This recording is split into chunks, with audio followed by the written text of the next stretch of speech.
जिंदगी का सबसे खूबसूरत मोड़ अक्सर वहीं से आता है जहां हम सोचते भी नहीं। जंगल के पूर्वी हिस्से में एक पुराना लेकिन विशाल पीपल का पेड़ था। उसकी छांव इतनी गहरी थी कि दोपहर की धूप भी वहां ठहरकर ठंडी हो जाती थी।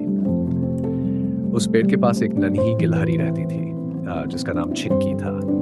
चिंकी सुबह होते ही अपने छोटे छोटे पंजों से बीज, फल और मेवे इकट्ठा करती, लेकिन उसकी आदत थी कि वह जो भी खाना पाती उसी समय खा लेती।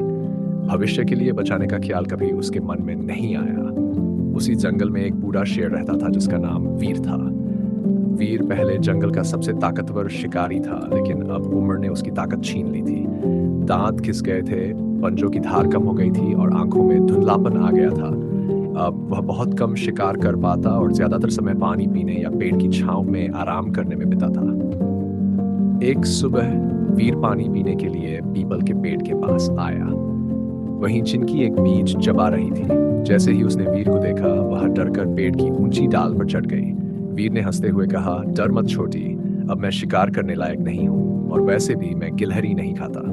चिंकी ने सावधानी से नीचे उतरते हुए पूछा, तो यहाँ क्यों आए हो? वीर ने कहा, पानी पीने और ठंडी हवा लेने। उस दिन दोनों की थोड़ी बातचीत हुई और फिर हर सुबह उनकी मुलाकात होने लगी। कभी वीर अपनी पुरानी शिकारी कहानियां सुनाता, तो कभी चिंकी अपनी चंचल हरकतों से उसे हंसाती। एक दिन वीर ने पूछा, चिंकी, क्या तुम सर्दियों के लिए खाना जमा करती हो? चिंकी ने हंसकर कहा, नहीं, मैं रोज ताजा ढूंढ लेती हूँ। कल की चिंता क्यों करूं? वीर ने गंभीर होकर कहा, कभी कभी कल की चिंता ही हमें मुश्किलों से बचाती है। मैंने जवानी में बहुत शिकार किया, लेकिन बुढ़ापे के लिए कुछ नहीं बचाया। अब देखो, मुझे दूसरों पर निर्भर रहना पड़ता है। चिंकी ने हंसते हुए बात टाल दी।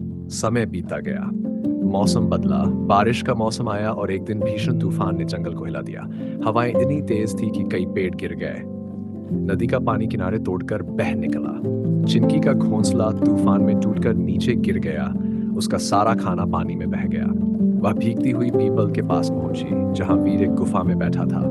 वीर, मेरा सब कुछ चला गया, अब मैं क्या करूं? वह रोने लगी। वीर ने कहा, मैंने तुमसे कहा था ना, मुश्किल समय के लिए तैयारी जरूरी है। लेकिन उसने डांटा नहीं, बल्कि अपने पास रखी सूखी मछलियां और फल उसे दे दिए।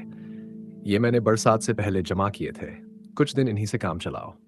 तूफान के बाद चिंकी ने अपना तरीका बदल लिया। अब वह रोज थोड़ा थोड़ा खाना जमा करती और उन्हें एक पुराने पेड़ के खोखले तने में छुपा देती। वीर उसे देखता और मुस्कुराता। धीरे धीरे चिंकी के पास इतना खाना हो गया कि हफ्तों तक बिना खोजे भी काम चल सकता था। फिर एक दिन जंगल में इंसान आ गए। वे पेड़ों को काट रहे थे और जानवरों को पकड़ने के लिए जाल बिछा रहे थे। कई जानवर भाग गए। वीर बूढ़ा था, भाग नहीं सकता था। चिंकी ने देखा कि वीर खतरे में है।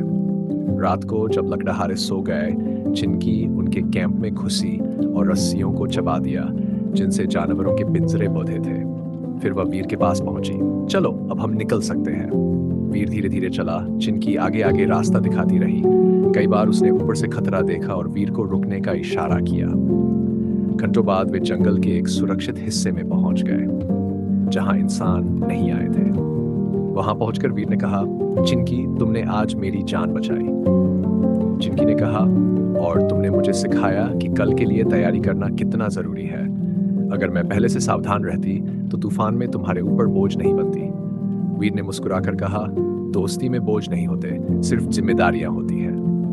इसके बाद दोनों वहीं रहने लगे। चिंकी रोज खाना जमा करती और वीर अपने अनुभव से उसे जंगल के खतरे बताता। उनकी दोस्ती की कहानी पूरे जंगल में फैल गई। एक बूढ़ा शेर और एक नन्ही गिलहरी, जिन्होंने एक दूसरे को जीने की कला सिखाई।